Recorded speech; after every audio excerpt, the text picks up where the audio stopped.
Hello guys, মানে মোৰ অসমবাসী ৰাইজ আজি কণী বনাম। কণীৰ কাৰণে আলুখিনি বইল কৰি ললো। এইখিনি বাকলি গুচাই লৈ আছো ৰব। তাৰে পিছতে কণীখিনি বইল কৰা নাই। আলুৰ বাকলিখিনি গুচাই লওঁ। তাৰে পিছতে এইখিনি বিলাহী দি বনাম।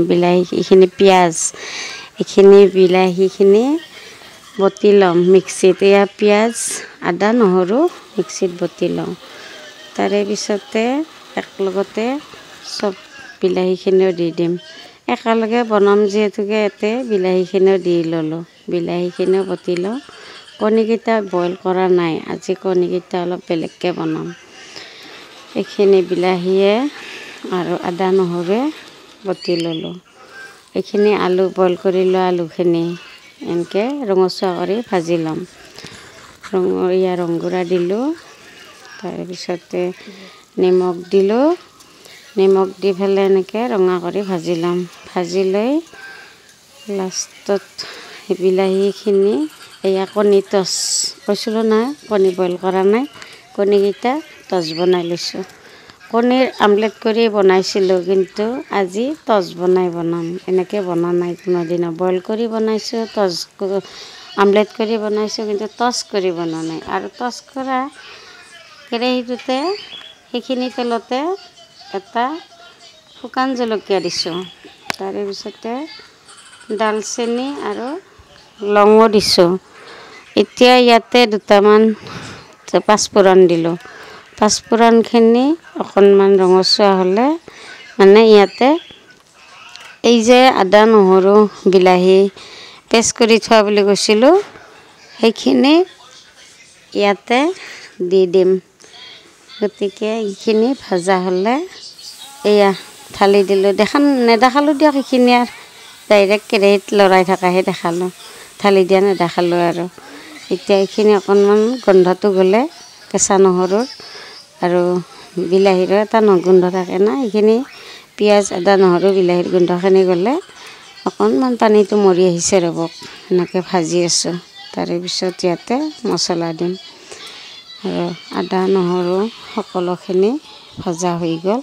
এতিয়া ইয়াতে মই মছলা দিম। এয়া শুকাই আহিছে আৰু লাহে লাহে শুকাই আহিছে ইয়াতে। এতিয়া মই মছলা দিম। এয়া দিলোঁ জিৰা গুড়া।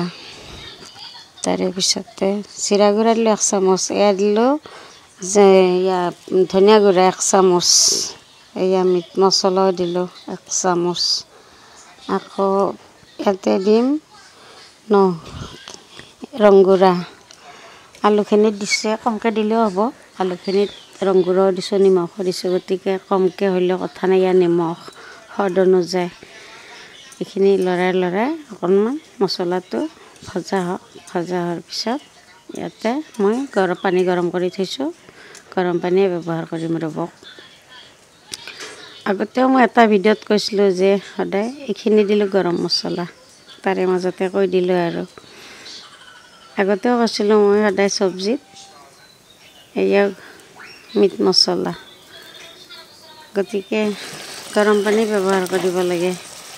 গৰম পানীয়ে কৰিলে সদায় তৰকাৰীবিলাক সেৰেকা নালাগে। ঠাণ্ডা পানী দিলে সেৰেকা হয়। গতিকে গৰম পানীয়ে দিছোঁ। এইখিনি সেয়া টচ বনাই থৈ দিছোঁ।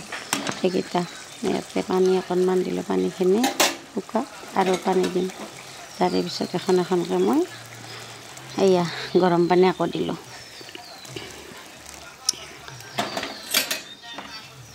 পানীখিনি দিয়াৰ পিছত এটা এটাকৈ টচ দি দিলোঁ মই। টচখিনি দিয়াৰ পিছত ওলোটাই লাৰি চাৰি দি দিম। আৰু 4টা টচ বনাই থৈছিলোঁ, 4টা।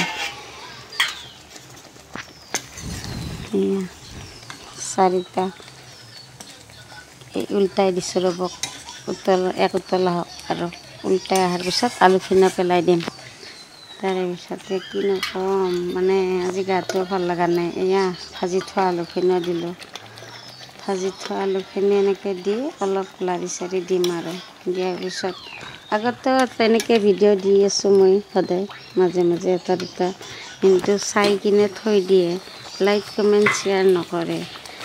কৰিলে ভাল লাগে দিয়কচোন আমাৰো মনবিলাক। গতিকে আপোনালোকে লাইক কমেণ্ট শ্বেয়াৰ কৰিব নাপাহৰিব।